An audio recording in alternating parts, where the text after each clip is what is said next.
E aí, pessoal, vamos lá começar a primeira parte da aula 9, tá? A gente está mais ou menos na metade do nosso curso, considerando o número de aulas, né? O número que foi programado para nós termos de aulas. A essa altura, você que começou lá na apresentação, aula 1, viu os vídeos extras, né? Tem se disciplinado, provavelmente já ultrapassou muitas incertezas e inseguranças e já não comete, tá, certos erros de procedimento. Tá? Porque vejam, vocês estão se preparando para escrever textos em condições de cobrança, tá? Vocês precisam escrever aquele texto dentro de um prazo. Para quem vai prestar vestibular, Enem, é o tempo que tem na prova, é o tempo que você pode usar sem atrapalhar, não é, a realização de outras etapas. Para aqueles que estão acompanhando os vídeos, inclusive fazendo mentoria comigo, e que produzem textos, tendo o que a gente chama de deadline. Deadline é o prazo final para se entregar um projeto de pesquisa, ou então entregar uma peça processual bem escrita. Tá? Então, vocês já não escorregam naquilo que a gente, né, geralmente chama de digamos, maus hábitos.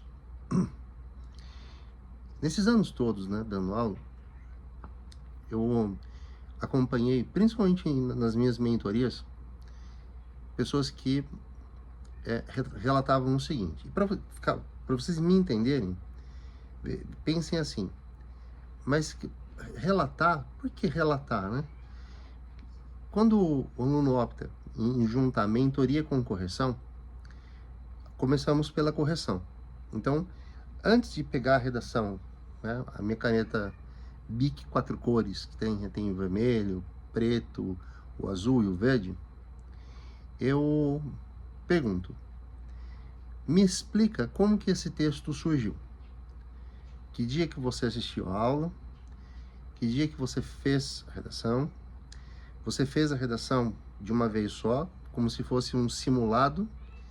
Ou, fiz um pouco um dia, bateu cansaço, fiz um pouco outro dia, aí depois reviu tudo, achou melhor começar do zero? Me conta, eu preciso saber. Bem, os de mentoria desse ano foram acompanhando, foram me contando as coisas, e aí ao final da história, eu dizia, olha, você se sente confortável fazendo assim? Ótimo. Mas o seu desempenho depende de conseguir responder à prova no tempo entre o recebimento da folha contendo o tema de redação e o horário máximo para entrega da prova. Então, seria ótimo se nós pudéssemos fazer como te deixa confortável, mas se não tem como fazer, é preciso treinar. Então, maus hábitos que a gente já deixou para trás, tá? O hábito de só ler a frase tema e já sair fazendo o texto.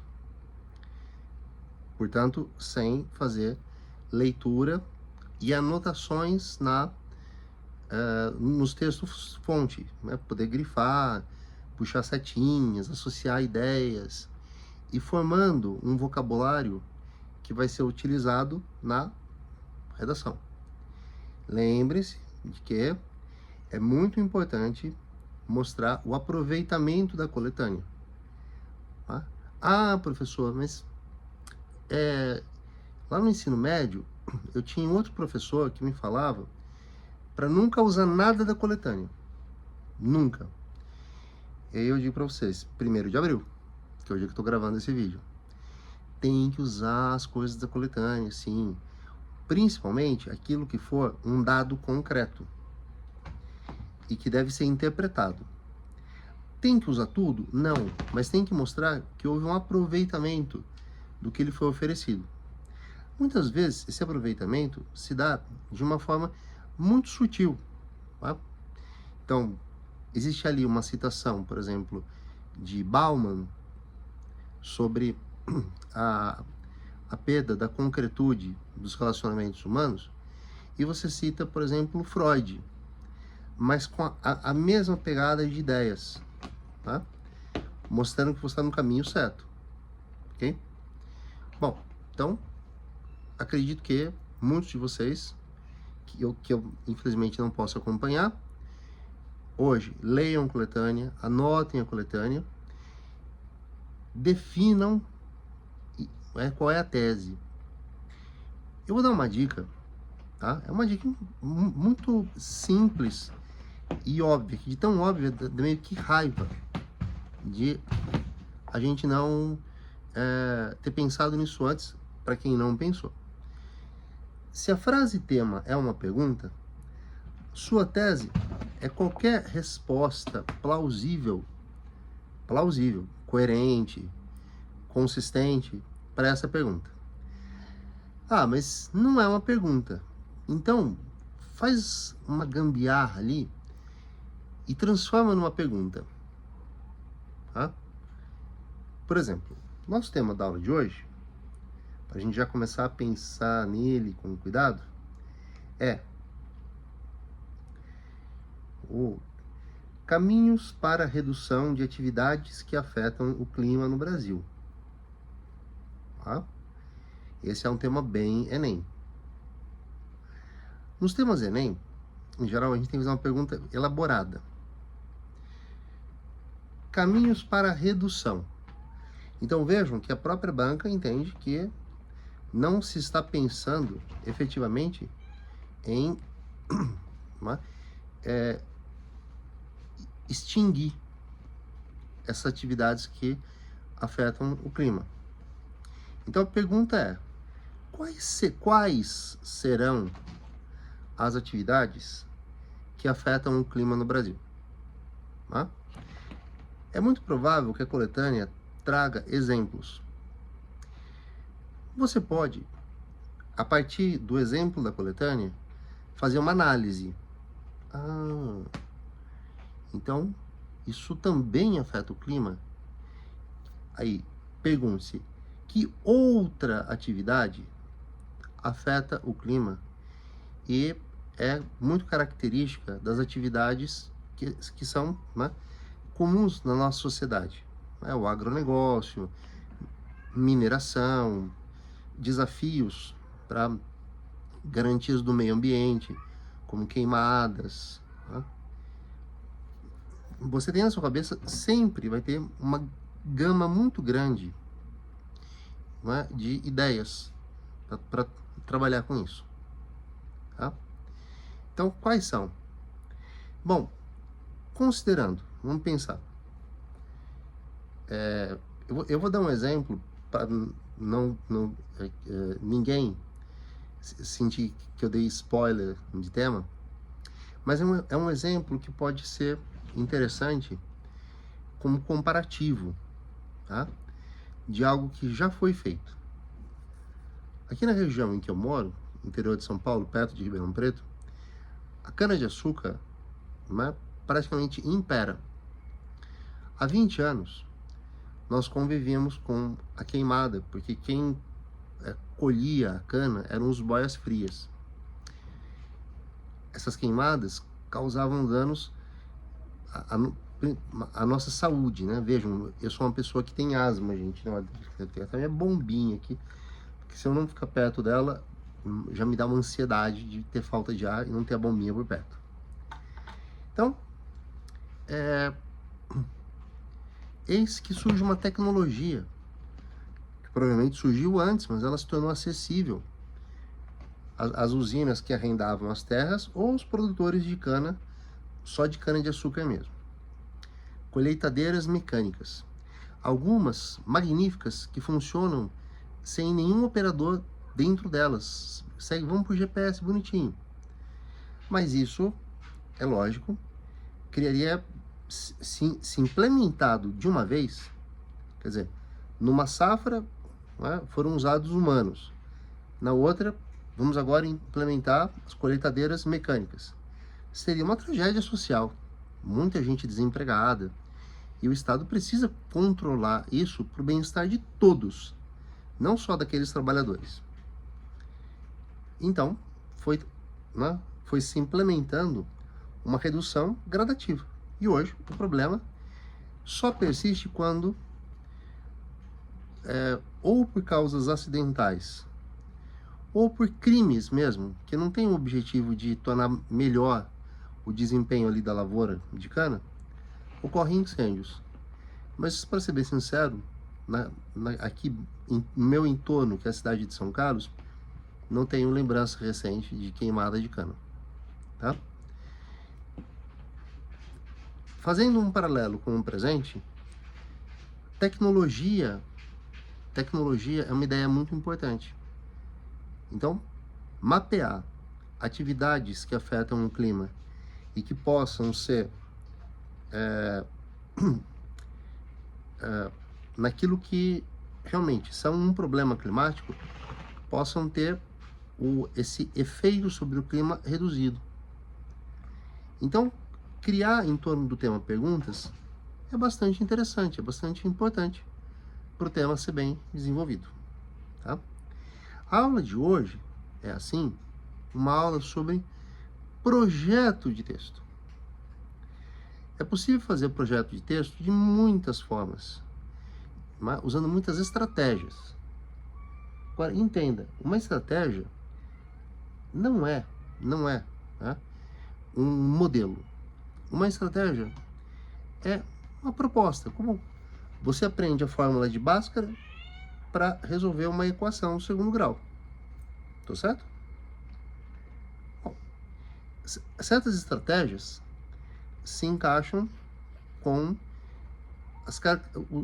os perfis comportamentais, o modo de pensar de cada indivíduo. Importante saber que eu vou tentar sinalizar para vocês estratégias diferentes, tá?